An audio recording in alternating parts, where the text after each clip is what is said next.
Hello నమస్తే welcome to Telugu 360 trending today.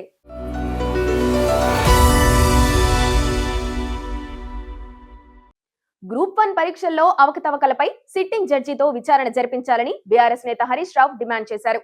Jobs కోసం మంత్రులు అధికారులు లంచం అడిగారని నిరుద్యోగులు చెబుతున్నారు. తప్పును సరిదిద్దుకోకుండా మరోసారి అప్పీల్కి వెళ్లాలనుకోవడం సిగ్గుచేటు. 2 లక్షల ఉద్యోగాలు నిరుద్యోగ భృతి ఇస్తామని రాహుల్ ప్రియాంకతో చెప్పించి రేవంత్ మోసం చేశారు. న్యాయం జరిగే వరకు పోరాటం చేస్తామని హరీష్ రావు స్పష్టం చేశారు. ఫిరాయింపు ఎమ్మెల్యేల విషయంలో రాహుల్ గాంధీని కేటీఆర్ ప్రశ్నించడంపై టీపీసీసీ చీఫ్ మహేష్ గౌడ్ ఫైర్ అయ్యారు. ఎమ్మెల్యేలపై రాహుల్ ఎందుకు మాట్లాడాలి?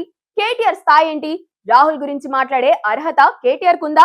కాళేశ్వరంపై విచారణను తప్పించుకోవడానికి మోదీ అడుగులకు మడుగులు ఒత్తుతూ ఉపరాష్ట్రపతి ఎన్నికకు దూరంగా ఉన్నారు. బీజేపీలో బీఆర్ఎస్ విలీనం గురించి ఇప్పటికే కవిత చెప్పారు అని ఆయన వ్యాఖ్యానించారు. ఎగువ శ్రీశైలం నుంచి వరద ఉధృతి పెరగడంతో నాగార్జున సాగర్ డ్యాం అన్ని గేట్లు అధికారులు ఎత్తివేశారు. ప్రాజెక్టు 26 గేట్లను 5 అడుగుల మేర ఎత్తి నీటిని దిగువకు విడుదల చేశారు. ఇన్ఫ్లో 2,59,610 క్యూసెక్లు ఉండగా అదే స్థాయిలో అవుట్ఫ్లో కనిపిస్తోంది. జల విద్యుత్ కేంద్రంలో విద్యుత్ ఉత్పత్తి కొనసాగుతుంది. అటు గోదావరిపై ఉన్న ఎస్ఆర్ఎస్పీకి 1,30,000 క్యూసెక్కుల ఇన్ఫ్లో వస్తుండగా 22 గేట్లు తెరిచి నీటిని వదులుతున్నారు.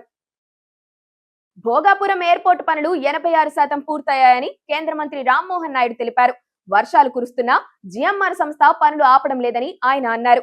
విజయనగరంలో విమానాశ్రయ పనుల పురోగతిపై సమీక్ష నిర్వహించారు రామ్మోహన్ నాయుడు. వచ్చే ఏప్రిల్లోగా వైజాగ్ నుంచి రోడ్డు కనెక్టివిటీ పనులు పూర్తి చేస్తాం. ఎలివేటెడ్ కారిడార్ నిర్మించేందుకు కసరత్తులు చేస్తున్నాం. బీచ్ కారిడార్ కోసం ఇప్పటికే డిపిఆర్ సిద్ధం చేశామని రామ్మోహన్ నాయుడు వివరించారు. జగన్ కు రాజధానిపై స్పష్టత లేదని మంత్రి నారాయణ విమర్శించారు. రాజధానికి 30,000 ఎకరాలు కావాలని ఆయనే అసెంబ్లీలో చెప్పారు. ఆ తర్వాత 3 రాజధానులు అంటే 3 ప్రాంతాల్లో ఓట్లు వేస్తారని నాటకమాడారు. అధికారంలో ఉన్నప్పుడు ఒకలా, ఇప్పుడు మరోలా మాట్లాడడం కరెక్ట్ కాదు. ఇలా చేస్తే ప్రజలు ఆ 11 సీట్లు కూడా ఇవ్వరు. సజ్జల ఆ పార్టీలో సీనియర్ నేత. ఆయన చెబితే వైసీపీ చెప్పినట్లే కదా. ప్రజలు అన్ని గమనిస్తున్నారని నారాయణ స్పష్టం చేశారు. మెడికల్ కాలేజీలపై దుష్ప్రచారం ఆపాలని వైఎస్ జగన్ కు మంత్రి సత్యకుమార్ యాదవ్ లేఖ రాశారు. 17 కాలేజీలు తెచ్చానని జగన్ అనడం అబద్ధమని ఆయన అన్నారు. 8,450 కోట్లతో మెడికల్ కాలేజీలు ప్రతిపాదించి 1,151 కోట్లకే బిల్లులు చెల్లించారని ఆయన తెలిపారు. కాలేజీల్లో అడ్మిషన్లు తీసుకురాలేకపోయారని విమర్శించారు. జగన్ లా తాము విఫలం కావద్దని ట్రిపుల్ పీని ఎంచుకున్నట్లు పేర్కొన్నారు. ట్రిపుల్ పీకి ప్రైవేటీకరణకు తేడా ఉందని ఆయన అన్నారు.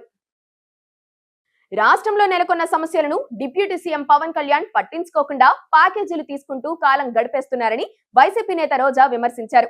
మెడికల్ కాలేజీ ప్రైవేటీకరణకు పవన్ మద్దతివ్వడం దారుణమని ఆమె అన్నారు. ఆయనకు ఓట్లు వేసేందుకు ప్రజలు సిగ్గుపడుతున్నారు. డిప్యూటీ సీఎం స్పెషల్ ఫ్లైట్లలో తిరుగుతూ ప్రభుత్వ ధనం వృధా చేస్తున్నారు. షూటింగ్లు చేసుకునేందుకు కాదు, ప్రజలు ఆయనకు ఓటేసింది అంటూ రోజా ఫైర్ అయ్యారు.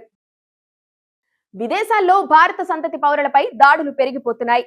తాజాగా యూకేలోని ఓల్డ్బరీలో ఓ సిక్కు యువతిని 2 స్థానికులు రోడ్డు పక్కనే రేప్ చేశారు. మీ దేశానికి తిరిగి వెళ్లిపో అంటూ దాడి చేశారని బాధితురాలు తెలిపారు. దీనిపై అక్కడి సిక్కు కమ్యూనిటీ భగ్గుమంది. దీన్ని జాతి అహంకార దాడిగా అభివర్ణిస్తూ తీవ్రంగా ఖండించింది. కాగా నిందితుల ఆనవాళ్లు వెల్లడించిన పోలీసులు వారి కోసం సర్చ్ ఆపరేషన్ చేపట్టారు.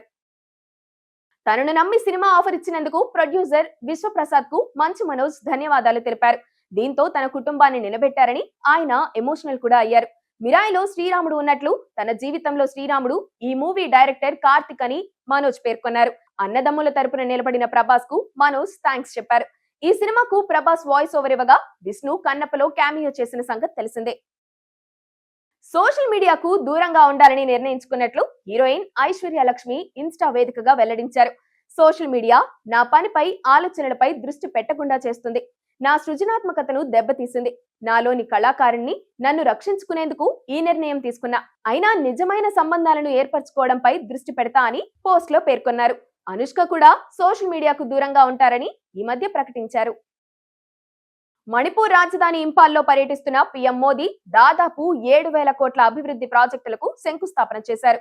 ఈ సందర్భంగా అల్లర్లలో నష్టపోయిన బాధిత కుటుంబాలతో ఆయన సమావేశమయ్యారు. కష్టాలను విన్నవిస్తూ చిన్నారులు, మహిళలు కన్నీటి పర్యంతమయ్యారు. ఆందోళన అవసరం లేదని, అండగా ఉంటానని ప్రధాని వారికి భరోసానిచ్చారు. మరోవైపు కూకి, మైతాయి తెగలు ఘర్షణలకు స్వస్తి పలికి సామరస్యంతో మెలగాలని పిలుపునిచ్చారు. ఘర్షణలు జరిగిన 2 ఏళ్ల తర్వాత పీఎం మోదీ మణిపూర్ పర్యటనకు వెళ్లడం అక్కడి ప్రజలను అవమానించడమేనని ఐఎన్సీ మండిపడింది. 861 రోజుల ఘర్షణలో 300 మంది చనిపోయారు, 1500 మంది గాయపడ్డారు, 67,000 మంది నిర్వాసితులయ్యారు. అప్పటి నుంచి ఇప్పటి వరకు పీఎం మోదీ 46 విదేశీ పర్యటనలు చేశారు, కానీ ఒక్కసారి కూడా మణిపూర్ లో పర్యటించలేదని ఖర్గే విమర్శించారు.